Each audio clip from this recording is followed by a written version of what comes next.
Good afternoon. Thanks for being with us today. I'm Tim Seaman. The state of Nebraska carries out its first execution in 21 years.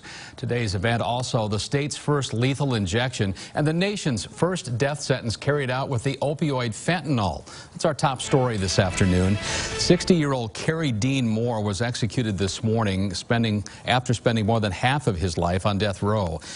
He was sentenced in connection with the death of the killing of two Omaha cab drivers back in 1979. Now, the execution at the Nebraska State Penitentiary in Lincoln started at 10 o'clock this morning. Witnesses said that it lasted about 15 minutes. At one point, Moore turned his head and mouthed several words to his family, including, "I love you." When the inmate was asked for his final statement, it had already been said.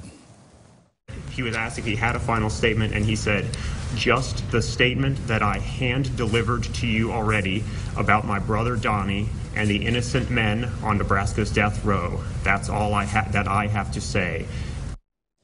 Now, here's a look at that final letter. His brother, who he mentions, Donald, was with Moore when he shot and killed one of those cab drivers.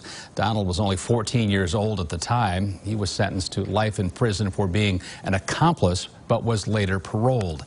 Now, Moore is asking for Donald to be removed from parole, saying, quote, "I wish they would file a motion for my brother Donald to get him off parole," which he has been on since forever, it seems like. That would be perfect for me. Moore's execution comes a little more than 3 years after Nebraska lawmakers abolished the death penalty in 2015. But it was reinstated a year later through a citizen ballot initiative partially financed by Republican Governor Pete Ricketts. The governor has said that he was fulfilling the wishes of voters in the conservative state.